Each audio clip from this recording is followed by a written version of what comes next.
I'm Calico from Capital and I'm a Community Relationship Manager. Today we've got Reese. Hello. And James.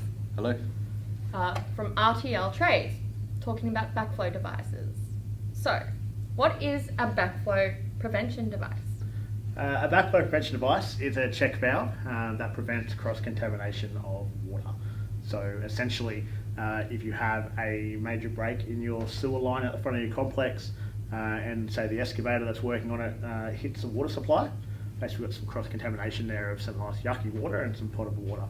Essentially the water can travel back upstream and into the complex, basically getting the dirty water into the residents' potable water supply, which no one wants. So this device, as you can see here, prevents that from happening.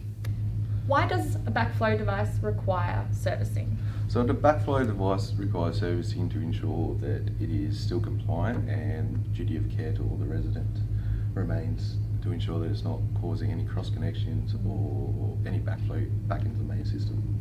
How often does a backflow device require servicing, and how do I know it's time for my device to be serviced? Yeah, so a backflow device requires servicing every 12 months. You will know this by your local government authority will send you a test reminder. Basically, they should send it out every 11th month, 1 month before it requires servicing. Sometimes the council are a little bit lack thereof to send that device out, but yeah, every 12 months it requires servicing. Okay. What do you do when you receive your backflow device test report and find that it's failed? Firstly, you call RTL Trades. First thing you're going to be doing. No, honestly, you call a plumber. Okay, so your plumber's the one who's going to come and do the testing. You do have to be licensed to be a backflow tester. Okay. So make sure you find out that your plumbing company is licensed to do the test.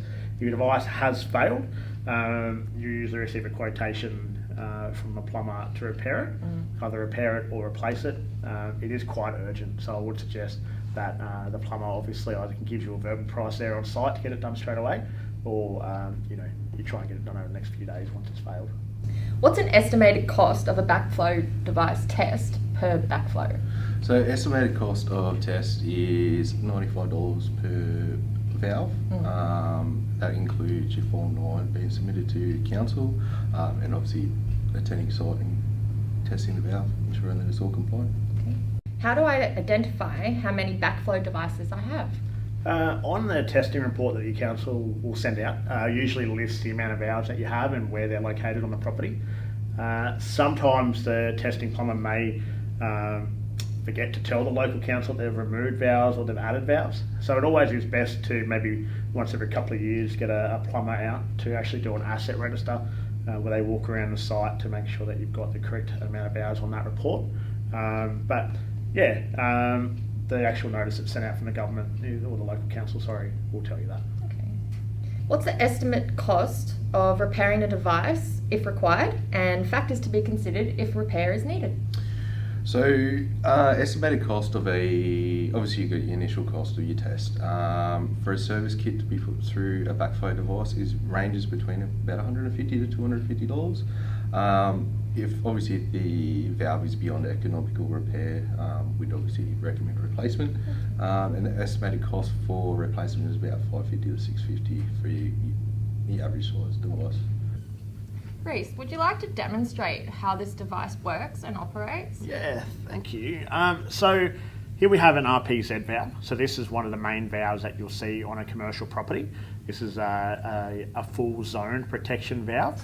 So we have the incoming water supply from the main council. It drops into a filter. So any sediment or dirt that actually comes through the water supply will get caught in the filter here. So as part of our service, we'll actually take that filter out and give it a good clean. That won't occur in a test purely because we don't find too much sediment into the actual water supply. It runs through the device here, and our first check is in this part of the valve. Our second check is over here, and we've got our relief port, our vent, as we call it, through here. So basically, we have any cross-contamination, we have our first water, which is the main council supply, coming through here. Any cuts in the line or any breaks in the line, it actually runs off kPa pressure. So if we do have a break in the line, the pressure will drop. And to open these check valves, we need to have a minimum amount of pressure going through. So let's say it's 5,000 kPa. And the main line does break, and we're going down to 3,000 kPa. That first valve will open, but the second valve or the second check will actually close. So the water will run through the valve, it'll get to the second check. There's not enough pressure to open the second check, so that second check remains closed, essentially pushing the water back through here, and it will open up the relief port.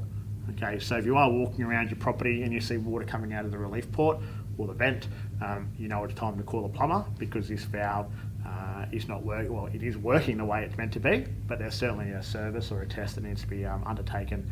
Now, we do find a lot of sediment or dirt misses this point of the valve here in the filter and gets caught in between the rubbers. So whether it's the rubbers or the actual O-rings here, that also can mean that the vent is going to release to try and get rid of that sediment or dirt.